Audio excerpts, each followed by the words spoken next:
Hello everyone, and welcome back to the channel. In today's video I'm going to be taking a look at the latest release from Accurascale, which of course is one of their range of J67s, J68s and J69s, known as the Buckjumpers. Today we're going to be taking a look at the Great Eastern Railway J67, or as it was actually classified, the S56 when it was under the Great Eastern Railway ownership. Later on in the art it would have been classified as the J67. And my model has just turned up in the post, and as you can see it's already been unboxed, and I'm actually quite looking forward to this. So we're going to get this down on the layout and we're going to have a closer look at it. So here we have the model on the layout. Now, for a first impression, I think this is a stellar looking model. It really does look the bee's knees. It's, I think, is in my opinion a fabulous little model. To begin with, the quality control is exactly as we expect it to be. It's faultless, it really is. I've not had any issues with the quality. No bits that fell off that were loose in the box or any other damage visible to the model from what I've seen and from what I've looked at. No problems there. No problems with parts not being correctly fitted or imperfections with delivery, etc. So nothing bad to say about the quality of the product. For the running, this model runs straight out of the box. It's a superb runner. This model is fitted with a large cordless motor. I've not had any problems with cordless motors on DC, especially with the controller I use, which is the Hornby HM2000. Genuinely, I can't say I've had any problems with cordless motors performing with that controller, so nothing really bad to say there. This model does need full running in, but it has had some test running at least, and no problems to be found there. The model does come as well with a flickering firebox, as it says on the website, flickering steady firebox glow. But it also says depending on DCC fitting. Now I have ran this model in the dark, because when I had this model running at first I couldn't see a flickering firebox, so I turned the lights off just to double check whether it was there or not, and from running it even on the dark there doesn't appear to be a firebox glow, so that would show to me that this model does have a flickering firebox, but it only works on DCC.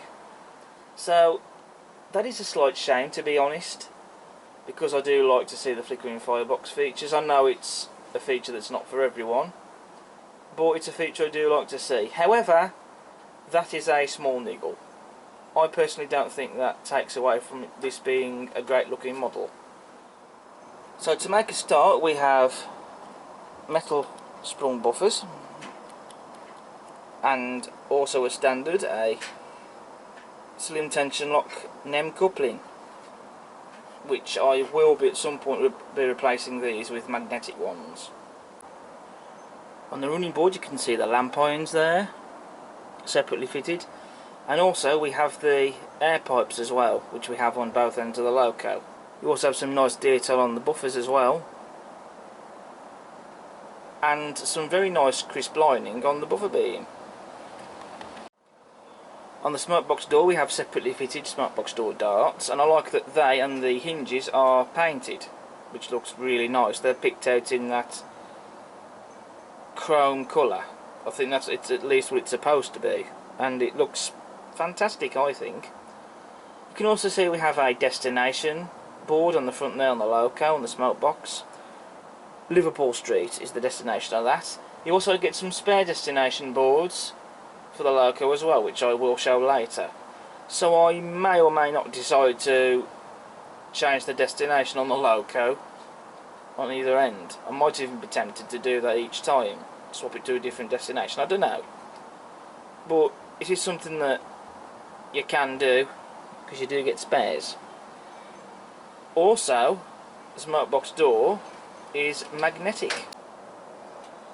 And so to remove the smokebox door, which is actually magnetically fitted, we have to carefully remove it.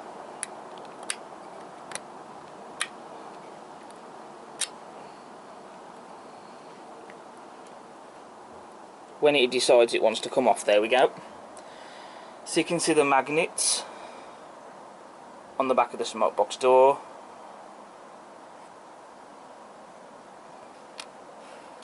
And then inside the smoke box you can see the PCB board, and that will give you access to fitting a decoder.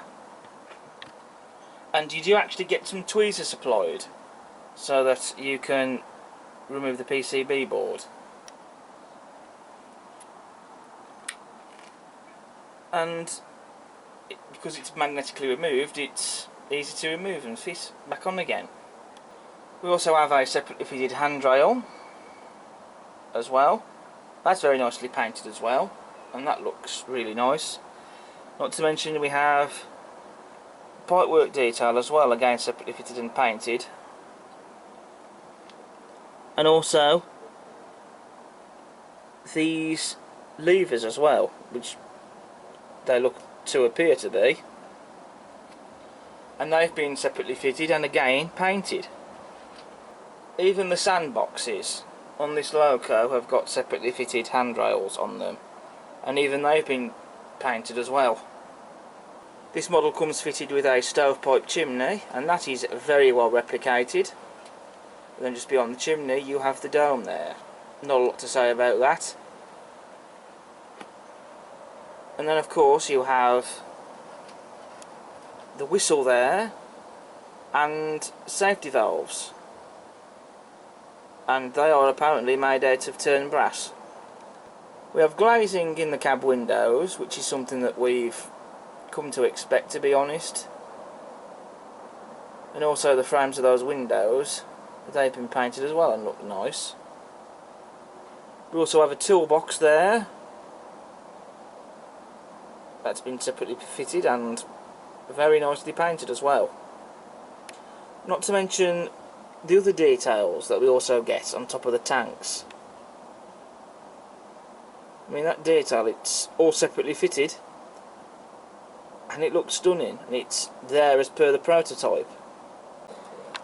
I'm also loving the detail on the chassis. The footsteps in particular, they look really nice.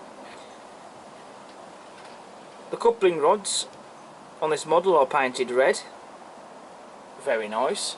You can also see the brake rig in there, as well as the steam piping, separately fitted and painted again. And it just looks superb. Everywhere you look at this model, there's detail.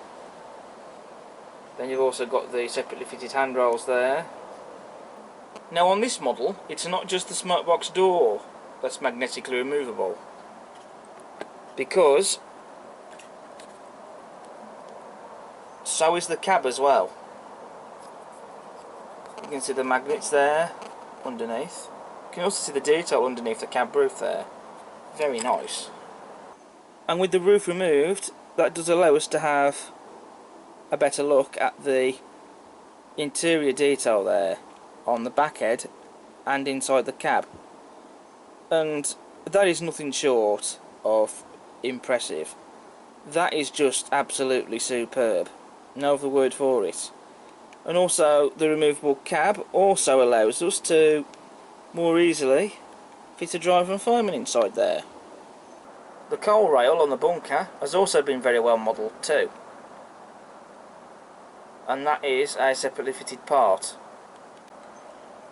You also have the guard irons on the rear cab windows, and on the rear of the cab we have separately fitted lamp irons and destination board, which has the same destination as on the front of the loco. The coal bunker in this model is empty, and that allows you to fit your own coal load, and that is something I shall be doing later on with this model. And so I do quite like that. I think that's quite a nice feature. And I've just spun the loco around just to quickly show you the other side. Not too much detail difference other than the air pump just here. And the detail on that again is stunning. Very well modelled, and The detail on that again has been painted. Now we move on to the livery application, which I think is gorgeous. I really love the livery on this model. I have to confess, I am a sucker for pre-grouping liveries, and I do like the Big 4 era liveries as well. I did at one stage originally have two of these on pre-order. This one, and also the Liverpool Pilot, the one in the BR livery, which is a similar livery actually to the one that's preserved, only with the BR crests on. But I later decided I didn't need two of them, so I went and cancelled the pre-order. It was something I prepaid, so I got my money back from that, and as you may or may not recall, I went and used the money to fund my Central Trains livery 158. But I did still want one of these. It was something that still kept coming back to me, especially when I saw the samples of it, and I thought to myself, if I am going to get one of these, it's got to be the Great Eastern Railway livery one. And that's the one I've chosen. And I just love the livery. I just think it looks stunning. I mean, I love the Ultramarine Blue on this, which I just think it's just so rich and stunning. It's just been so well applied. Then you got the red lining as well, and also there's some nice black there in the livery too. Not to mention the white cab roof as well, which I think really sets the livery off nicely. And I do hope for more Great Eastern Railway livery stuff in the future. I would love Oxford Rail to release the N7 in this livery. I did have it in the grey livery, but then I went and sold that one off. But I do hope that they will, at some point in the future, maybe one day, release it in this livery. And I know Hornby are also doing the Y14, later the J15, in the livery as well, so that might also be something to consider. You also have the GER lettering there, and the style of font is correct. That's been very well applied. The printing on that, I would say, is second to none. Even the printing on the number plate on the bunker is also superbly done.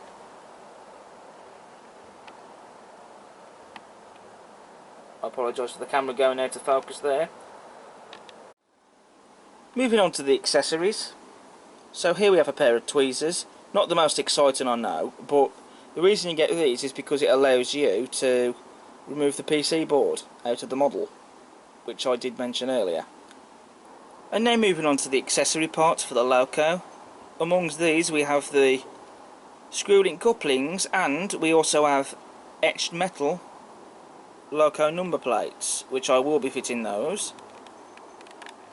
And here we have all the destination boards for the loco, and we really are sport for choice with these. We have destinations for Epping, Ongar, Gospel Oak, Seven Sisters. There's also some more Liverpool Street ones, Palace Gate, Enfield Town, Chingford, and so on. So there's a lot to choose from there. I'm not too sure what the black ones there would have been used for, but this is what we get. And they are all pretty well detailed, I think. And I think I'm definitely going to have to be swapping the destinations over on this loco. I'm sure people would also like to know just how accurate is this model. Does this model look like a J67? I've looked at the photos, and to be honest, unless there's some obscure detail that has gone unnoticed on my part from looking at the photographs, I would say that this is a pretty accurate model. Which, to be honest, let's face it, that's nothing less that we've come to expect from Accurascale. They produce accurate models. And to me, this definitely looks like a J67.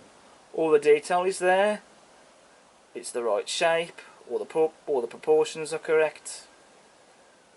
It's like almost the real thing that's been shrunk down to the size of a model. I can't see anything amiss with this. So I have covered just about all the detail on this loco. So I think what I'm going to do now is I'm going to get this running on the layout and do a running session. So I'll just get this all in just a mixed train. I think I'm going to get the GER Livery tramway coaches out. I don't think it would be entirely prototypical to go beyond this loco, but it's just for a bit of fun. I might even for a laugh get a couple of the Isle of Wight LNER 4-wheel coaches out. Why not? I don't have any GER 4-wheel coaches. It would be nice to maybe if we could perhaps find some someday. So I'm just going to recreate a train that's not entirely going to be prototypical, but will just be for fun and a bit of a laugh, I think. And then I can come on to my conclusion, what I personally think of this model. So we'll see you in a bit.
So that's the running session brought to an end. We've seen the Great Eastern Railway J67 running around the layout with the GER tram cars from Rapido, and a couple of Hornby 4-wheel Isle of Wight coaches. But anyway, with that said and done, what are my thoughts on the Accurascale Buckjumper? Only a couple of niggly criticisms, to be honest. I do wish that the flickering firebox would work on DC. Only other thing as well, it did derail a couple of times down the other end of the layout, but I don't think that's an issue with the model as such. I think it was just caused by a bit of ballast that was in between the rails, to be honest. It has performed otherwise faultlessly, to be honest, on the layout. And I think that this is a beautiful looking model, especially in this livery. Not to mention the amount of detail that they have put into it. I just think it just looks superb. No other word for it, really. It really is a cracking bit of kit. And there's a couple of nice features on this model as well, I have to say. So for my personal opinion, I think we've got another stellar product from Accurascale. Dare I say it, perhaps this even could be a Model of the Year award even. I think it's definitely a possible contender for that, I think. I'm glad I got one of these now. So there are, at the time of filming this video, there are still some in stock on the Accurascale website. So if you are interested in getting one of these, I'd say get one, because I don't think you'll be disappointed. I certainly am not with mine. I'm glad I bought mine, and I think it will make a very nice addition to the fleet. A very welcoming addition as well. And so I eagerly look forward as well to seeing other releases from Accurascale in the future and what else that they have in store for us. Well done to all the folks at Accurascale. They've pulled it out of the bag yet again with another superb model. So that's brought this video of the Great Eastern Railway J67 Buckjumper from Accurascale to an end. So I thank you all for watching this video, and I hope you've enjoyed watching it. If you haven't done so already and you like what you see, then please do consider subscribing to the channel. It won't cost you anything. Don't forget to hit the like button. Do you have one of these models as well even? If so, what has your experience been with this? I'll be interested to know for sure. And also, why not check out all my other videos I've got on the channel? This channel isn't all just model railways. But until next time, I shall see you again soon. Ta-ra.